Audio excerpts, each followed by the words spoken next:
In this episode of Trekking Through Compliance, we take up Wink of an Eye. Compliance, the final frontier. Tom Fox is the voyager of Trekking Through Compliance. His mission? To explore the original series and seek out and share what it can teach you about compliance. Here's your host, Tom Fox.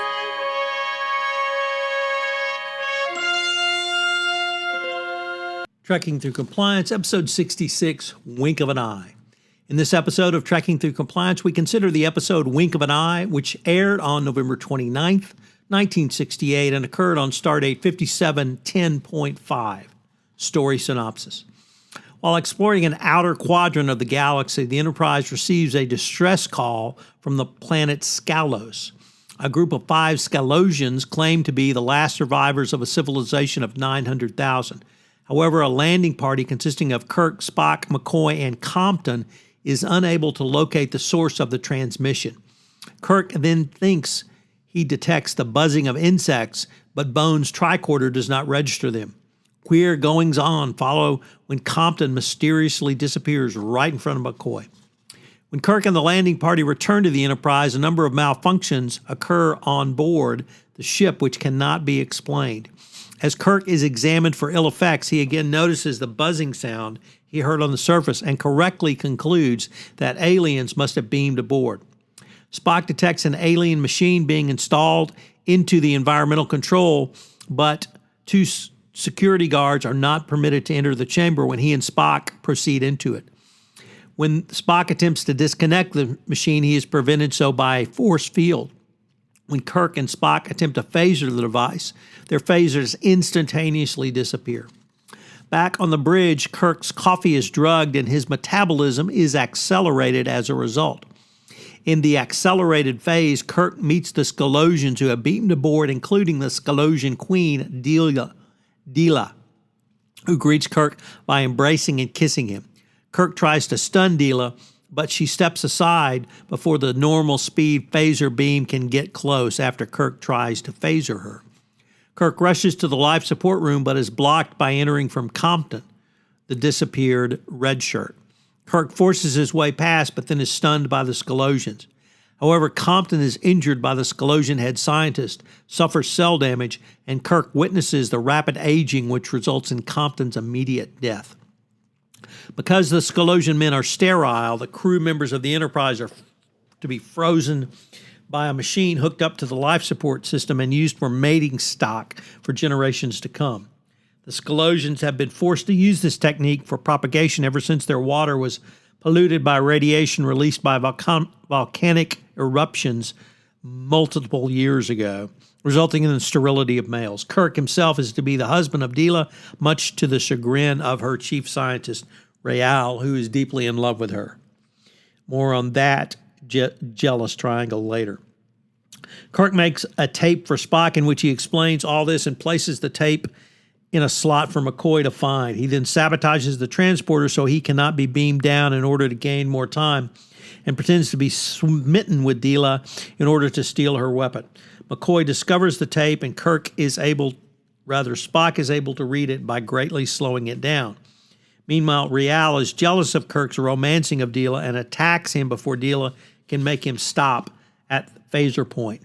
Bones discovers a way to decelerate Kirk, and Spock accelerates himself to the Scalosian level by drinking the Scalosian water before McCoy can stop him in order to deliver the remedy. Rael activates the device in life support, but Kirk then steals Deela's weapon, and he meets up with Spock, and the two of them stun Rael. They destroy the Scalosian machine. The Scalosians are returned to their planet to live out the rest of their lives, recognizing the Federation will not permit any more starships to enter the area. Kirk successfully tries McCoy's concoction and returns to normal speed in front of a surprised Scotty. Meanwhile, Spock repairs the damage to the Enterprise in record speed while still being hyper-accelerated before he decelerates. So what are the fun facts from this episode? Well, it's sex. And I know sex sells, and this is one of the episodes where Kirk actually has sex, or as we would say in the 60s and 70s, got laid. So what was sex like? on TV in the 60s? Well, it was not supposed to be discussed. Yet the producers managed to slip past the censors the scene suggesting that Deela and Kirk just had sex. The captain is sitting on the edge of his bed, tugging on his boot, while Deela is busy brushing her hair. Harumph, harumph. Every teenage boy who saw that knew what had happened. What are some of the continuity fun facts from this episode? The ultimately used title of this episode was a working title for the Star Trek Voyager episode Blink of an Eye, which had a similar premise of a hyper-accelerated alien entering the starship, but without hostile intent. Also, after Spock drinks the Scalosian water sample in the medical lab to accelerate himself to Scalosian time, McCoy and Nurse Chapel are seen by Spock starting to slow down so that they begin to appear almost motionless. Spock, now fully accelerated, leaves the lab with samples of the synthesized chemicals needed to counteract the hyperacceleration for Kirk and himself. As Spock walks away, McCoy's eyes can be seen moving in the accelerated time frame as his eyes follow Spock leaving the scene. So it's a fun episode, some great science fiction, once again, as you would expect, and got away from the darkness of the prior episode of Plato's Stepchildren.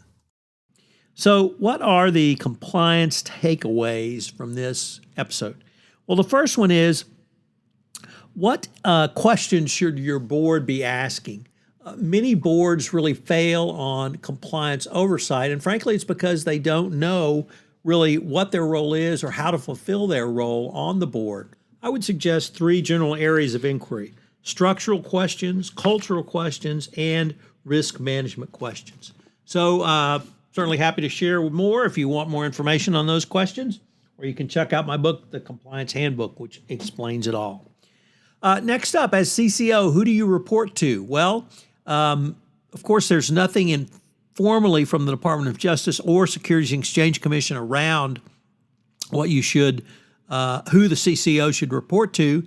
They leave it up to individual organizations. I would say in the Evaluation of Corporate Compliance Programs 2019 guidance from the Department of Justice, they came as close as I have seen to suggesting that the CCO needs to be separate and apart from the General Counsel's office. Nevertheless, if you report to the General Counsel, the key is that you have board access. So do you have board access? And that's really what I think the Department of Justice is going to look at. And then finally, what is the tone at the very top of your organization? So here, there's only a few Scalosians, but clearly the tone at the top was they had to get human breeding stock because the men were sterile. So if the tone at the top of your organization is to engage in conduct that is nefarious or illegal, that message is going to go throughout the organization. Join us tomorrow on Trekking Through Compliance when we take up the episode in one of my favorites, The Empath. If you enjoyed this episode of Trekking Through Compliance, you can help it grow by sharing it with the biggest Trek fan you know.